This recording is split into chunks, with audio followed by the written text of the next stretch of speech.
Great. Well, thank you all again so much for joining us for tonight's presentation, Climate Justice, Finding Equitable Solutions to the Climate Crisis.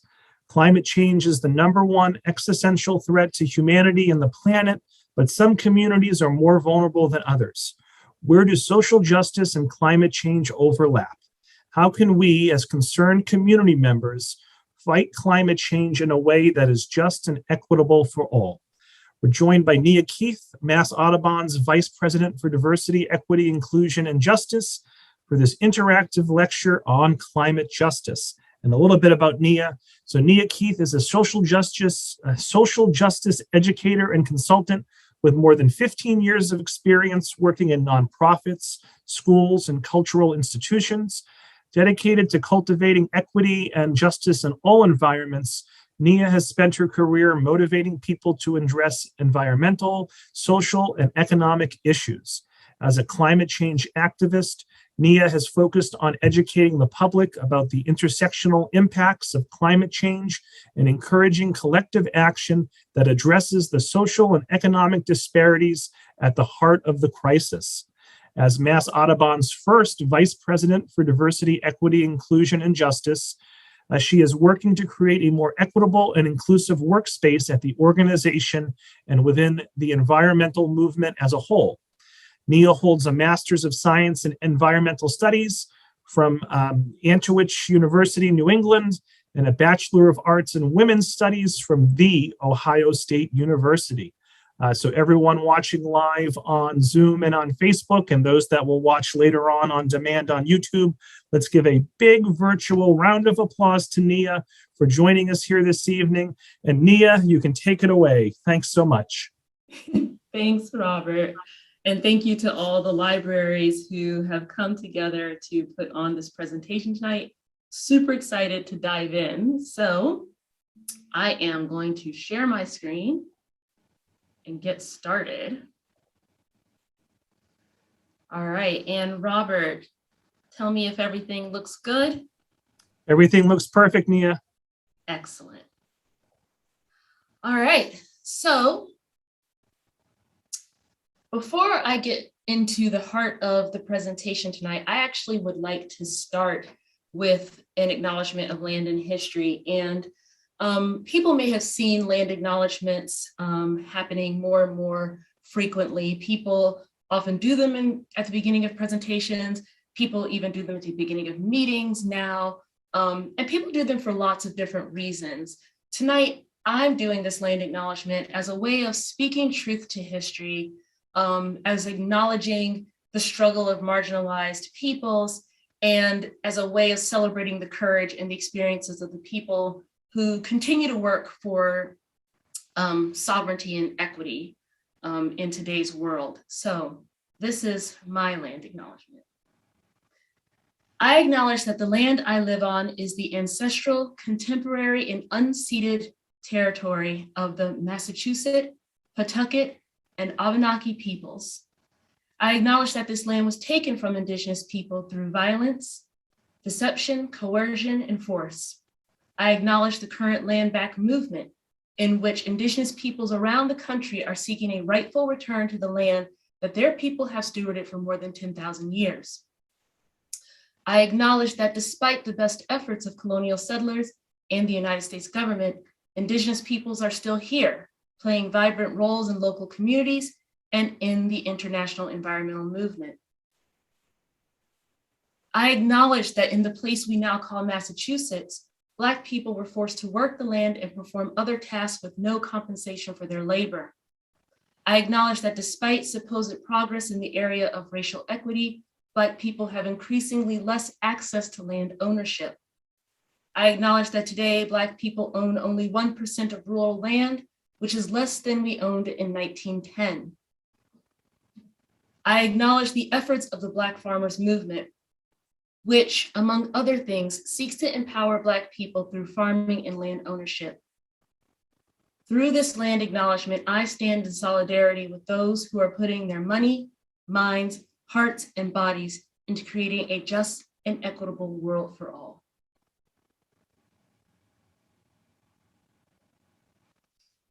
So tonight, we're going to be jumping into talking about climate justice, and some of these topics might feel very heavy.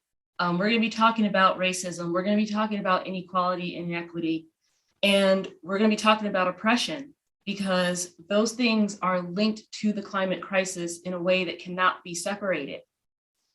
And some people may experience some feelings of frustration, sadness, or hopelessness as we go through this presentation. And I want to assure people that these feelings are normal and people should take the time to acknowledge those feelings. But what I don't want is for people to walk away feeling overwhelmed to the point where they give up the fight. You know, research has shown that taking action reduces anxiety, depressions, and feelings of helplessness around the climate crisis. And it can offer us hope. So I want to start off this really amazing conversation we're going to have by pointing out that action equals hope, and hope is a form of resilience. So keep that in mind as we go forward. Also, because we are going to be talking about some really heavy duty topics, I want people to think about how they can hold some brave space for themselves.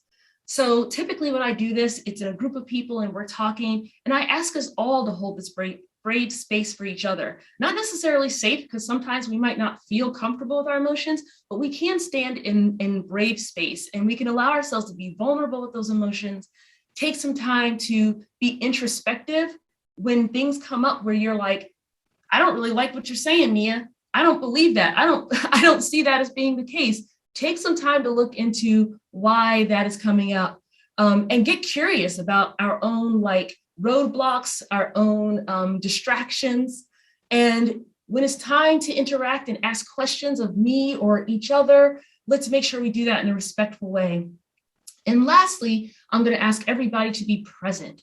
I know we're in a webinar format and I can't see you. I am looking out into the black void of the webinar space, but there's going to be opportunities for you to ask questions and to put things into the chat. And I very much encourage people to do this. I think that it's important that when we are stepping into a space of justice, we recognize that oftentimes the people doing the educating are people who hold marginalized identities like myself.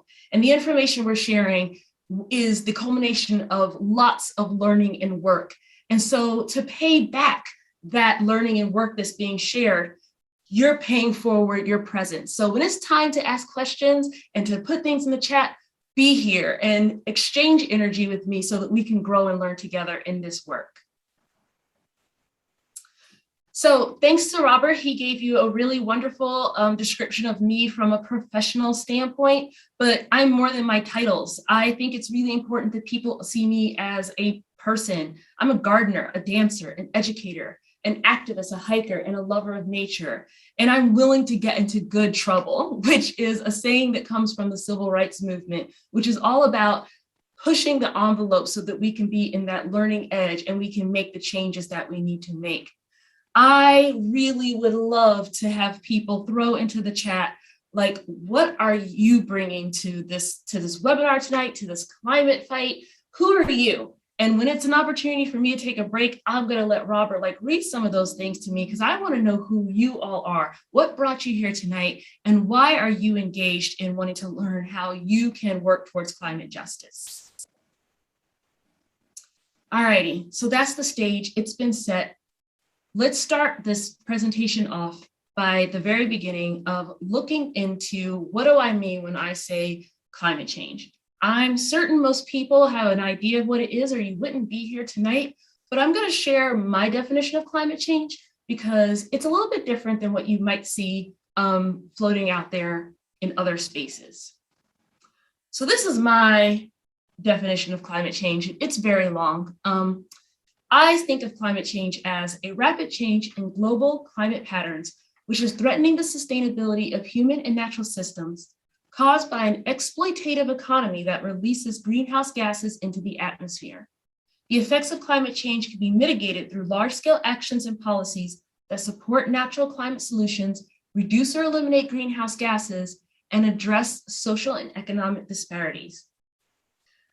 So besides the fact that my definition is a lot longer than others you'll probably find if you do a Google search, there's some other key components here that makes this definition stand out. And I want to go through them because this is kind of setting the stage for some of the key pieces we're going to look at later on in the presentation. So you'll notice that I start off by saying that this is a rapid change in global climate patterns. I love having this in here because I think it's very important that we recognize that climate change is something that is happening fast.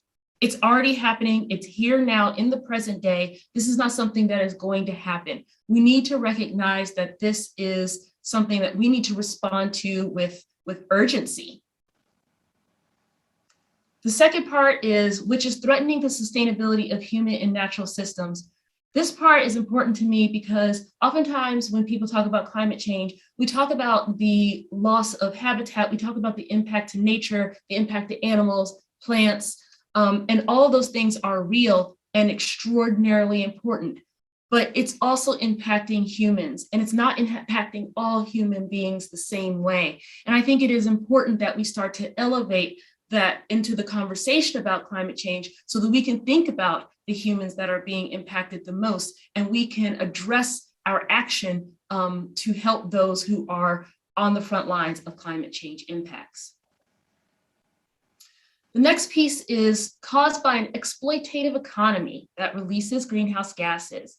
This is something that at least I have never seen in another definition of climate change, a connection to the economy. We talk about the climate change crisis all the time, just in terms of science or in the terms of ecology. But when we get to the root of why this is happening, it's rooted in our economy. And we're going to go into that into detail in the presentation tonight. The effects can be mitigated through large-scale actions and policies. Typically, when we talk about a definition of climate change, we talk about impacts, we talk about things like greenhouse gas emissions, but we usually don't talk about the fact that there's solutions. We need to be action and solution oriented when we talk about the climate crisis. It's important to focus our goals, but it's also important so that we can maintain that hope and resiliency. Remember, action equals hope equals resiliency. So that's important to keep in the forefront of our minds. And then lastly, it addresses social and economic disparities. Again, going back to that exploitative economy, the exploitative economy has created disparities in our society that are hurting people, and we have to address those social and economic disparities, or else we're not going to get out of the cycles and the systems that have put us in this place where our climate is changing. All right. So before I go any farther, I want to just talk really briefly about the impacts of climate change. So impacts is not the main focus of this particular webinar, but I do think it's important that we get an idea of what's happening now and what's projected to happen in the not so distant future. So here in Massachusetts, where the temperature is actually rising faster than global averages, we're already seeing a lot of distinct effects. You can see here that in the last 100 years or so, our average temperature has already risen by 2.9 degrees Fahrenheit. Our growing season, just in the last 70 years, has been extended by 11 days. That means our summers are longer and our winters are shorter. Sea level has already risen an astonishing 11 inches, and sea level is rising faster on Massachusetts coast than it is in almost anywhere else globally. So that's a huge impact to let sink in. And then, of course, we are experiencing stronger storms. So not necessarily more frequently, but the storms we are having are larger because heat is a form of energy, which means that storm systems have more energy in them. Winds are faster and moving more quickly. So when they make impact on the land, all of that can cause more devastation. This is what has already happened. If climate change is left unchecked and these dangerous trends continue, in the next 80 years, we could see this: a temperature change of 3 to 11 degrees Fahrenheit by 2100. 5 weeks extension on our growing season. Can you imagine a winter that's over a month shorter? Sea level rises of 3 to 7 feet, not inches, feet. And storms that are stronger by 47%. And just in case people are thinking that, an additional 3 to 7 degrees isn't that big of a deal of a shift, I want to put this into perspective.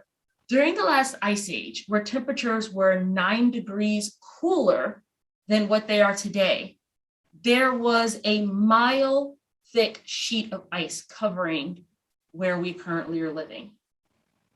So 9 degrees difference shift cooler, we had a sheet of ice. So now imagine that same type of a trend towards hotter. And you can get an idea of what might happen if we don't stop what's going on with climate change now. And so, of course, as I said earlier, all these impacts happen to the land and the animals, but humans have specific impacts as well. So one of the things that we're seeing is economic loss and vulnerability due to storm damage, impacts on industries like recreation, farming, and tourism. All those things are causing job loss already and loss of homes. There's also increased health risks from heat waves, increased disease vectors, and poor air quality. And then, of course, there's infrastructure damage and housing insecurity when people lose their homes and they can't return to them. But as I had said in the beginning, all of these impacts are happening all over. We can see impacts of climate change happening in every corner of the globe, but impacts don't happen proportionally. Some communities are impacted more than others. And sadly, the communities that have historically been the most oppressed and marginalized are the same communities that often experience the worst effects of environmental harm and degradation.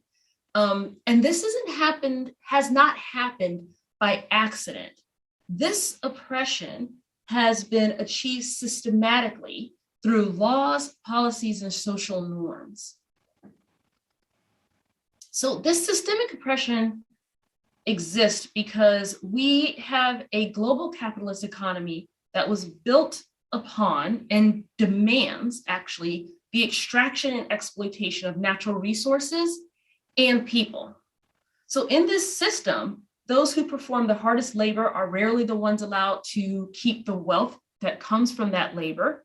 And meanwhile, the land around them may be stripped of its life-giving elements, leaving people deprived of the necessities and benefits of nature.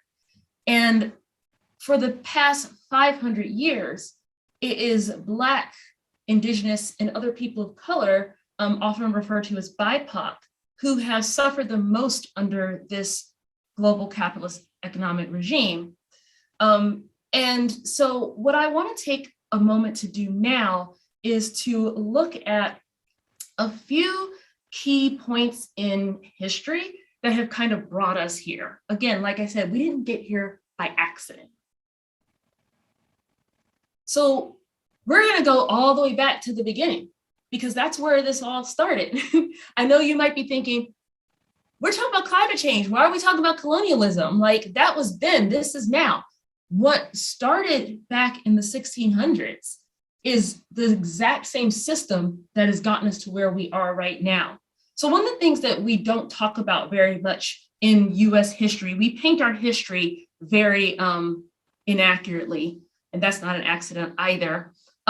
We talk about colonization oftentimes in these terms of, people seeking freedom and other things like that. We make it seem very benign. But the truth of the matter is the first colonial settlers came here out of an economic enterprise.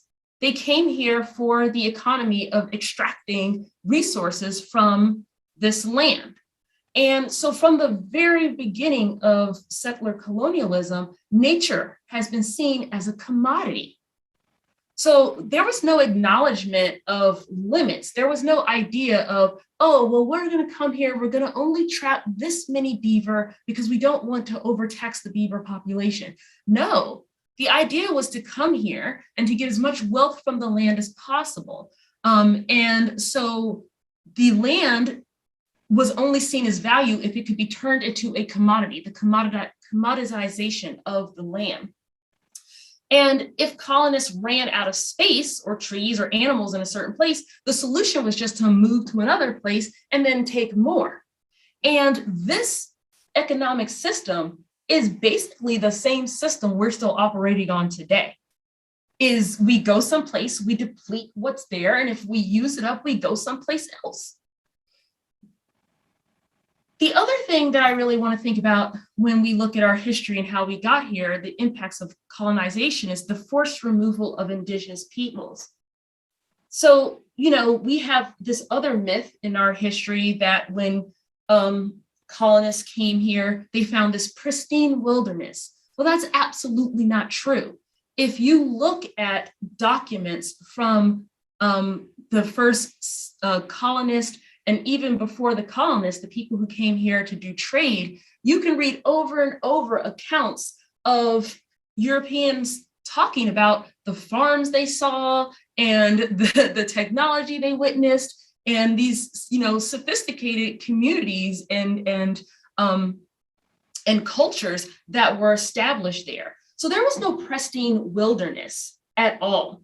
But in the name of this extractive and exploitative economy, the Indigenous peoples that lived here were simply seen as something either that themselves could be exploited. A lot of people don't know this, but the very first people that were they tried to enslave in this nation were the Indigenous peoples. And they were unable to enslave the Indigenous people because it's very hard to enslave someone who can run away and knows the land better than you do. But there was that exploitation. And then when they couldn't exploit the Indigenous people, the idea was to eliminate the Indigenous people so that they could then exploit the land. And this is really important because not only is that a horrible atrocity that we need to deal with today when we think about justice, but it had an immense impact on how the land was used.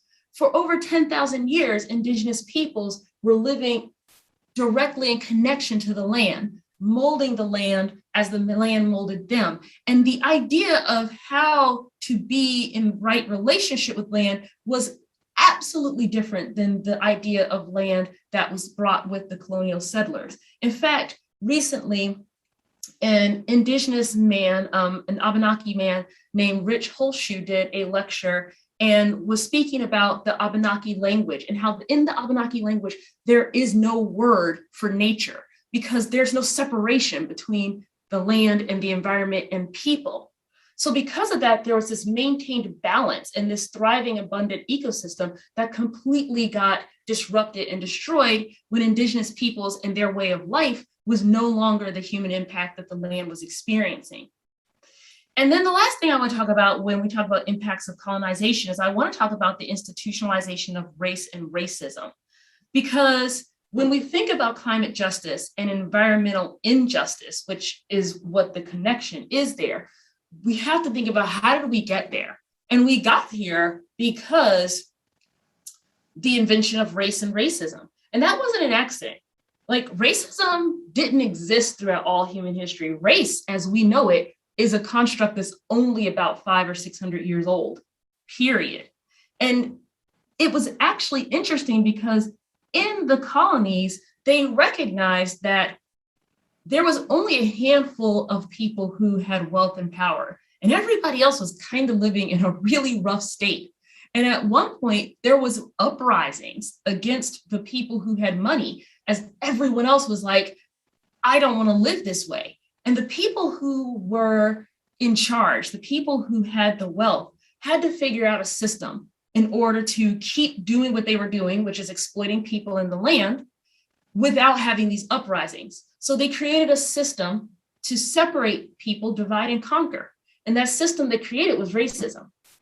And so I actually want to quickly share with you some of the early laws in colonial America that began to define races and then said that certain races, actually one race, the white race, was to have benefits over all the other races. You can also see from these laws that another race was put in place to be the polar opposite of whiteness.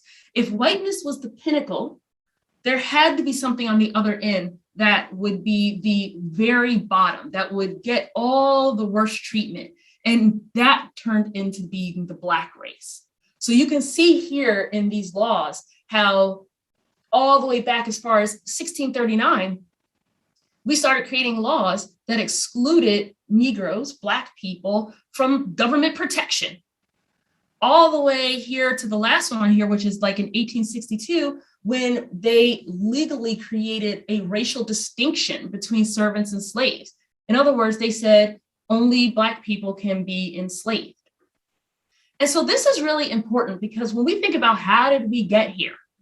We got here because there was this extractive and exploitative economy, and we needed to be able to maintain control over the population to continue to exploit the land. And so we did that by creating racism, divide and conquer, set people against each other. And then you have to maintain that through law, through government, through societal norms.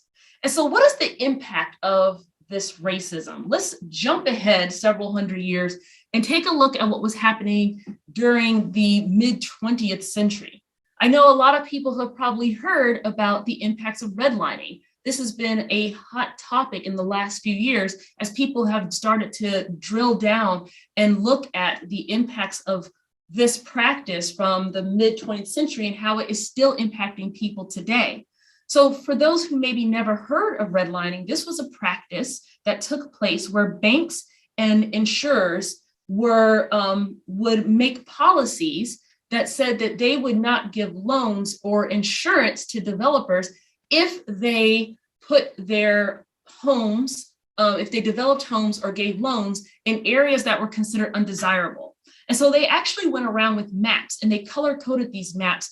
And the ones that were the most desirable were like mapped as blue, I believe it is. But the ones that were considered the least desirable for lending and building in were the ones that had a red line drawn around it. Or in the case of this map here, the one that was colored in red.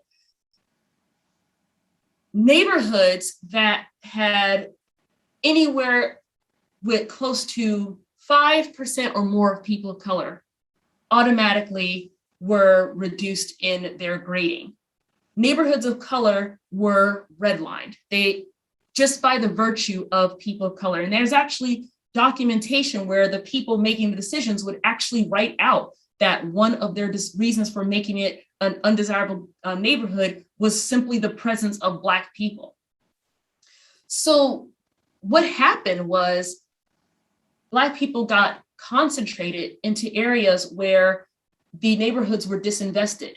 People wouldn't build businesses there. They couldn't get loans there. They couldn't build houses there. The infrastructure was not maintained. And so this meant that now what we have are these same communities that have old infrastructure, lack updated public services, oftentimes have poor air quality because you have polluting industries that have come in, and limited access to nature, which is a huge connection to the impacts of the climate crisis. And what's even more revealing is if you were to look at maps of today's communities that are the most impacted environmental justice communities, or the communities that are most impacted by health disparities, they overlap almost perfectly with the communities that were redlined back in the 1950s. So people think like, oh, that's history, that's in the past, but the history is still playing itself out today. And if we aren't aware of what's happened in the past, we cannot know how to fix what's happened now in the current times and make a different future. So another impact of these of this redlining was the creation of these sacrifice zones. So sacrifice zones are communities that are adjacent to heavily polluted or environmentally degraded areas. And these are areas where waste and pollution created by our overly consumptive economy, they end up. And most often these disinvested low-income communities are communities of color. And these people and the land are being sacrificed without the permission of the people. And the people oftentimes have very little political or financial resources to change the situation. It's also created what we call frontline and fence line communities. So frontline communities are those that are experiencing the first and the worst of the consequences of the climate crisis. These neighborhoods often lack basic infrastructure to support them and will be increasingly vulnerable as the climate deteriorates. A fence line community is a neighborhood that is immediately adjacent to a polluting company and is directly affected by the noise, the odors, chemical emissions, traffic, parking, and the daily operations. I also want to look at this chart here because I think sometimes when we think about these things, we think, well, this isn't really happening near us, but it is. You can find environmental racism right here in Massachusetts. In fact, this chart shows the difference in the experience between primarily white neighborhoods in Massachusetts and neighborhoods that are primarily occupied by people of color. So you can see here that there's 24 times as many hazardous waste sites in neighborhoods of color than there are in predominantly white neighborhoods. And then you could look at it from the amount of chemical pollution, and that one really gets to me. In communities of color, you have an average of 200,000 pounds of chemical pollution that is released into the environment annually, compared to 19,000 pounds of chemical pollution released in predominantly white communities. So that's a huge disparity. And of course, if you have waste happening in your community, your air is polluted, then when we have other issues that are these issues compound with the climate crisis and overlap. Another thing to think about when it comes to the climate crisis is this impact called the heat island effect. So a heat island effect is when urban environments experience an increased amount of heat because of impervious surfaces that absorb, retain, and re-emit the heat from the sun. So in an urban community that has a very little green space, tree canopy, you can actually have degrees that are 1 to 7 degrees higher than surrounding areas. And we already talked about the impact of that, like few degrees, right? So this is huge. And the cities that tend to experience the worst of these heat island effects are often cities that are, have high amounts of people of color in them, and also people who are living with lower incomes are usually concentrated into the areas where the heat island effect is the worst. So I've talked a lot about the impacts of racism and how that has been connected to environmental degradation, but I want to point out here that although people of color and people living in disinvested, low-income communities are some of the most vulnerable populations to climate impacts, there are other identities that have been marginalized in our society, and those intersecting identities also are more at risk when it comes to impacts from climate change. So some of the other people's, communities, identities that are more at risk include people with disabilities, women and transgendered people, youth and children, and the elderly. So I'm gonna have us take a moment to just look at how some of these communities and peoples are impacted by the climate crisis. So let's think about the threat of extreme weather.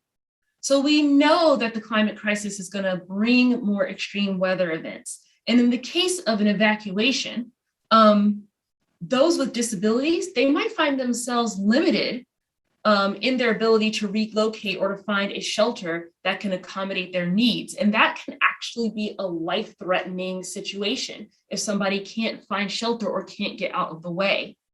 In addition, women and transgendered people face increased risk of violence during emergency situations. And that is a really scary thing, because you're already in jeopardy because of this extreme weather event. Your home is flooding, storm is coming. Now imagine that you can't be safe in a shelter because you're 7 times more likely to be assaulted than someone else who doesn't hold your identity. That is a real statistic for transgendered people. So those intersectional identities means that they are more at risk in a climate crisis than other people may be.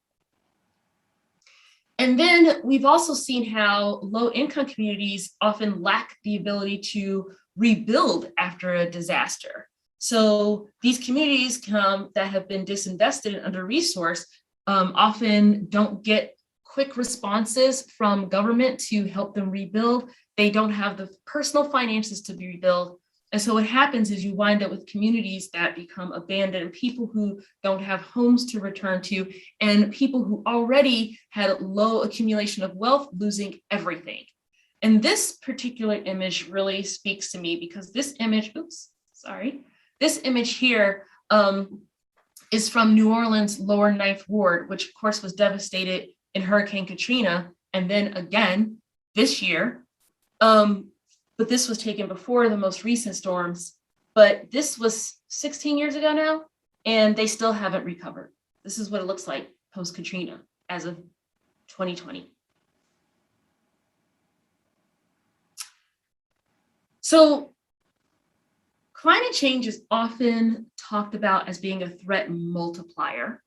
Things that are already going to impact humans badly in a public health perspective, let's say, are amplified by climate change. So for example, if you already have people who are living in an environment where the air is polluted and there's a higher instance of asthma, which is the case in a lot of low-income communities, the heat from climate change actually means that there's like more of a concentration of that particulate in the air, which is going to make it harder for people to breathe, which means people who have asthma are now going to be more susceptible to those health risks. It aggravates pre-existing conditions. It increases respiratory and cardiovascular events. And unfortunately, young children and seniors are more vulnerable to all of these public health impacts, which are being exacerbated by climate change. So that was a lot. And what I want to say right before I pause and open up for questions is that, you know, in summary, the roots of the environmental exploitation that has led to climate change are intertwined with the roots of human exploitation. So we can't solve one without another. And traditionally, the environmental movement has often ignored or sidelined the needs and the voices of people with marginalized identities. However, we cannot solve climate change or any other environmental issue without addressing the underlying social injustices of the system that brought us to this point. And so that's why I always say there is no climate action without climate justice. So now I would like to go ahead and ask Robert to tell me if there's anything in the chat. Do people have questions? This is the time. I would love to hear from the audience. Nia, so far so good. So your initial question to folks of why they're here and why they're interested in climate change and climate justice, Georgia responded, "We're here to learn more about climate change and how we can make a difference." And I think it was Hannah that wrote, "I am interested in climate justice as there is no future for humans on Earth without major change in our response to climate change. And we must center marginalized groups who are more affected while also contributing less to the issue." Yes, yes. She already knows. So, she could run this lecture. There you go. So Hannah and Georgia were the two brave folks who answered your initial question. But if anyone else has any comments or questions for Nia, now is one of two opportunities for you to go ahead and write those in the chat or write those in the Q&A. Yeah. So I know that sometimes it takes people a few moments to get their ideas written into the Q&A. And I know that it's already 7:44, like I can talk. So I'm going to go ahead and start talking about some of the equitable climate solutions, because I know that that's probably the thing people are waiting for. And then Robert will pause again to see if people have had an opportunity to put some questions in there. Does that sound good? Absolutely. Okay. All right. So let's start talking about what we're going to do to change this situation. Let's start talking about what equitable climate solutions looks like.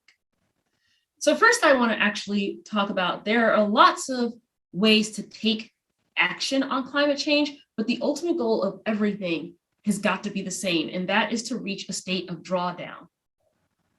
So if people are unfamiliar with this word, this has been coined by Project Drawdown, which is a leading source in climate change solutions. I highly suggest people go to their website. And they describe drawdown as the future point in time when levels of greenhouse gases in the atmosphere stop climbing and start to steadily decline. This is the point when we begin the process of stopping further climate change and averting potentially catastrophic warming. It's a critical turning point for life on Earth. So human activity releases greenhouse gases, especially carbon. But fortunately, there are natural processes like photosynthesis that can pull carbon from the atmosphere and trap it in plants, soils, and oceans. And this is called carbon sequestration. Carbon sinks are natural areas that are capable of storing excess carbon.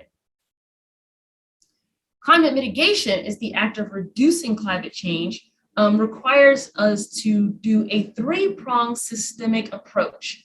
And that is to reduce greenhouse gas emissions, support nature's carbon sinks, and then remove societal barriers to equality. So these are the three things we need to do if we want to address climate change in an equitable way. Reduce greenhouse gas emissions, hopefully to zero, as close as we can get it, support natural carbon sinks, and create equitable and just society, okay? So when we're reducing greenhouse gas emissions, we can do this in a number of ways. The production of electricity is the number one source of greenhouse gas emissions. Therefore, it's imperative that we support green energy technology like offshore wind. Our buildings and systems can become more efficient through the use of insulation and computer automated temperature controls. And by reducing waste at home and in the industry, we can focus on restorative land use and we can reduce greenhouse gas emissions even further. And nature is the ultimate climate solution, which means we must protect, restore, and support the natural areas that can sequester carbon. The Earth's forests, grasslands, oceans, and wetlands have an amazing capacity for trapping carbon. However, these ecosystems are in danger all over the globe from development, destructive farming practices, and pollution. So we need to increase our land protection and restoration efforts, while simultaneously providing more green space in urban centers. And then to change the system, everyone needs to have an equal seat at the table, which means we must protect the rights for everyone to participate in the democratic process. We have to ensure equal access to education, healthcare, and employment, and we have to distribute the benefits of nature to every neighborhood. This is how we are going to create a just and equitable society. And I think it's important that when we think about solving climate change through equity and justice, we have to have an understanding of the difference between equality, equity, and justice. So when people talk about equality, this means giving everyone the same supports. Equality treats everyone the same as if all other aspects of life are the same, but we know that's not true. So the goal is equality. We all want to get to equality, but we can't get to equality by giving everybody the same things now because we're not all at the same starting point.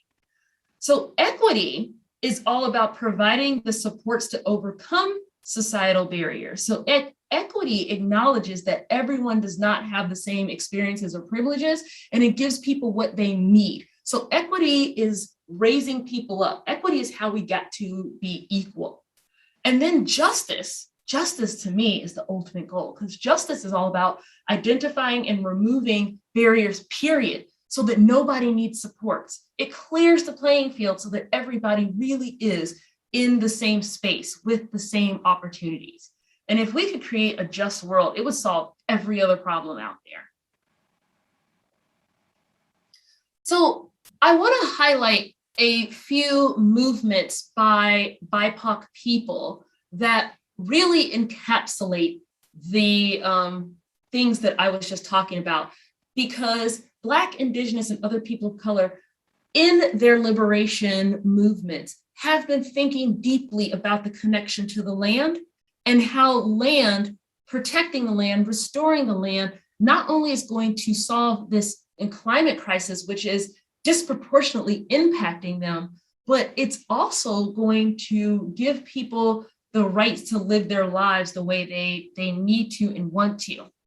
So there is a huge Indigenous sovereignty movement that is global and local that is moving to provide Indigenous people access to their ancestral lands in a meaningful way. And this is important because we have already seen that land that is currently stewarded by Indigenous peoples, globally speaking, is the healthiest and most biodiverse lands in the world. If you look at where the large chunk of biodiversity still lives in our globe, it's in land that is in the hands of Indigenous peoples. And part of that is because of what I had mentioned earlier, is that in the Indigenous mindset, in Indigenous communities and cultures, there is no separation from land and people. So there's an imperative culturally to steward the land. Additionally, Indigenous peoples have traditional ecological knowledge of the land that can tell us things that Western science can't. And if we could partner with Indigenous communities to utilize traditional ecological knowledge along with what we're learning from Western science, we can really have a chance to restore the balance in some places that have been degraded by our modern society. And some of this is already happening in different countries and in states out west, where state government has been actively working with local Indigenous communities to create climate climate action plans to address things from an Indigenous mindset, which is really phenomenal. And then lastly, but definitely not least, Indigenous people deserve the right to determine their own destinies. I think we often forget that Indigenous peoples are sovereign nations, that rights have been encroached upon for hundreds of years. We need to restore that balance. We need to restore justice. Another movement that I want to elevate and uplift for people is the movement for Black Lives actually has a national Black climate mandate. And it has a lot of overlap with what you'll see in Indigenous movements in thinking about the connection to land and nature. And so you can see here the 9 points of the Red, Black, and Green New Deal, which is things like honoring water, which if you think about what happened in Flint, Michigan, you can see why that's at the top of the list. But also things like freeing the land, reimagining and redefining labor, because the way people earn their living means something. How much of a living people are allowed to earn is directly connected to the amount of power people wield in society and whether or not people have an equitable seat at the table.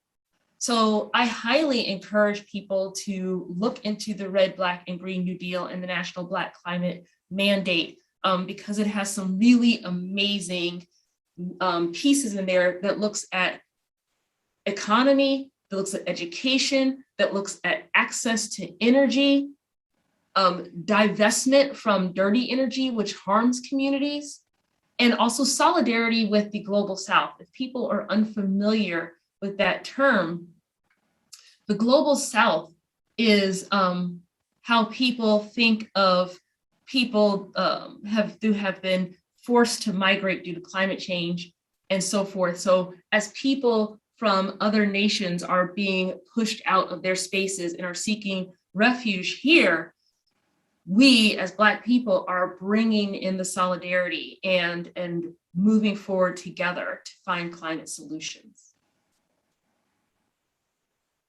So those are two movements that I really wanted to uplift, but I didn't want to close out this presentation without thinking about what does climate action look like on a day-to-day basis. If somebody is coming to this presentation because they're really concerned, but they don't know where to start, this is what I'm going to tell you now. So, you know, climate action can happen at lots of different levels.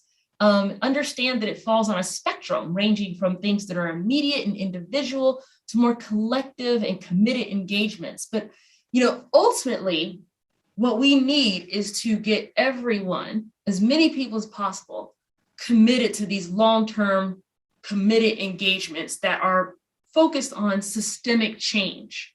However, everyone's journey starts at a different place. So I'm going to lay out 3 different levels of engagement, and you can kind of pick the one that feels like the right place for you to start today. So in level 1, this kind of climate action could look like educating yourself and others. So just attending this webinar tonight is a form of climate action.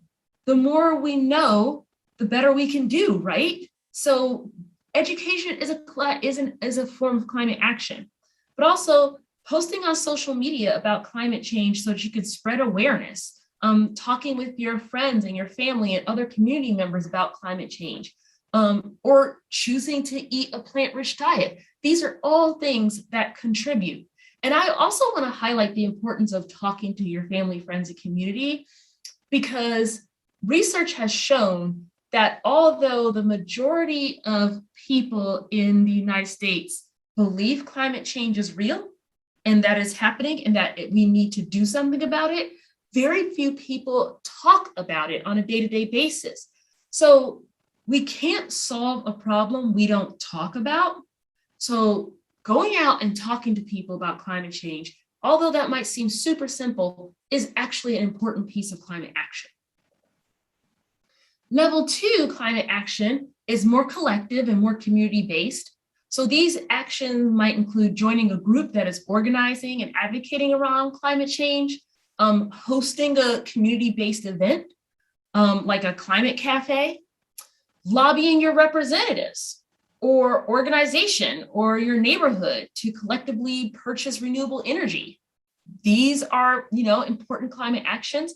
Things like composting, and increasing energy efficiency, like doing that in a neighborhood level, are all really impactful ways that you can do something if you feel like you want to get more involved at a collective level. And if you're ready to go all in, level 3, then you could think about things like organizing rallies, attending mass strikes or a walkout, joining a collective boycott. If there's an industry you know is polluting, boycott that industry and make it public and join the movement.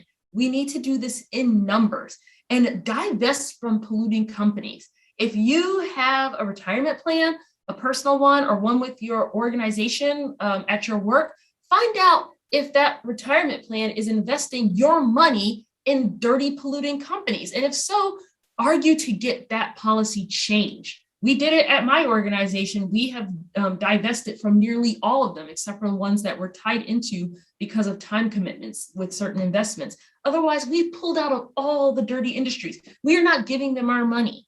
So it is possible to starve the beast.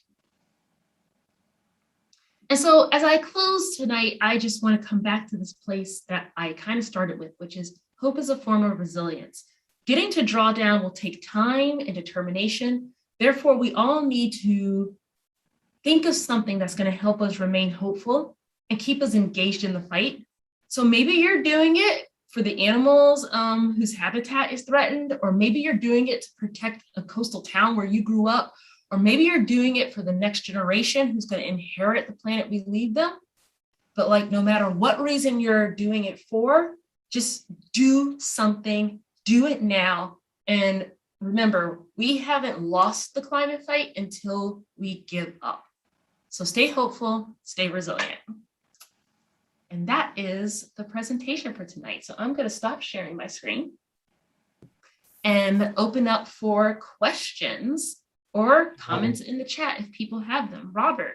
Yes, so Nia, anything in? Yeah, sure, yep. So Hannah writes, thank you so much, Nia, for this presentation. Double exclamation point. I appreciate the focus on hope being resilience and the comprehensive levels of action steps. And let me scroll up here a little bit. Georgia had a comment. The fact that Louisiana, the lower Ninth Ward, has not recovered from Hurricane Katrina that occurred over 16 years ago is concerning. Supporting suffering communities here before extending assistance elsewhere should be a primary focus. And Stephanie writes, thank you, excellent presentation. So any initial feedback, any response to those comments, Nia? No, I mean, I feel like the one thing that I saw there was the, the concern about helping local communities and versus helping other communities. And I think that helping any community in need is important. So I think that if people are focused on helping their local community, do it. But I would not say that I would prioritize the pain of one community over another. If both communities are losing their homes, then both communities need support. And this is happening to lots of marginalized communities all over the globe. So this is, climate change is, we see local impacts, but it's not a local phenomenon. So I encourage people to help wherever their heart leads. Hannah seems to agree with you in the chat, Ania. So folks, while we start to wrap up, please let Nia know in the chat that you enjoyed tonight's presentation. And again, I encourage you to take 30 seconds tomorrow morning and fill out the feedback survey that I email you. Please let us know what you thought of tonight's event and what you'd like to see for future events. Georgia just wanted to clarify that she meant going beyond our own country. I think we understood, Georgia. Thanks for the clarification.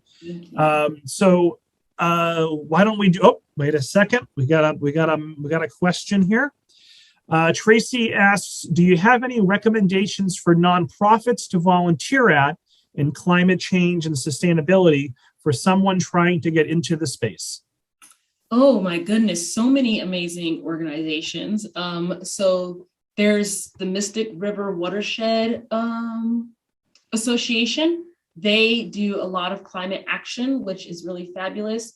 There is a organization called CREW, which I'm trying to remember what their acronym stands for. It's like Community Resilience Resisting Against Extreme Weather, I think it is. But they are fabulous. They are focused on climate change specifically. And they actually are the people who host the annual Climate Preparedness Week at the end of September each year. So really recommend CREW. They're wonderful. Mass Audubon, I have to, uplift my own organization. We are extraordinarily engaged in climate action. We just released earlier this year our 5-year strategic plan we call the Action Agenda. It has 3 main pillars. And the first pillar is around land resilience. The second pillar is around equitable and inclusive access to nature. And the third pillar is all around climate change. So if you're interested in volunteering, we have a whole climate landing page you can go to, and you can actually send in a message saying, I'd like to volunteer, and somebody will reach you and reach out to you with opportunities. Great. Georgia says, thank you. Mary says, thank you for the awesome presentation. So Nia, do you have any last words for us before we end the session? No, I feel like I left it all on the table. I mean, I feel like I gave people a lot to digest tonight. So I'm just really grateful to have had an opportunity to do this presentation, Robert. Thank you for the invitation. And I do hope people got something out of it. And if people want to follow up with me, my email is nkeith@massaudubon.org. I'm happy to point you into the right direction with somebody in my org or to help you out myself if I can. So, yeah. All right. Well, thank you, Nia. Thank you to the Andover, North Andover, Pepperell, Lawrence, North Reading, and Tewksbury libraries for tonight's event. And most of all, thank you to the audience for attending, and look for that email with the feedback survey and the recording tomorrow morning. You're getting lots of positive praise in the chat there, Nia, so check that out. So thank you all so much, and I hope everyone enjoys the rest of their evening. Thank you all. Thank you.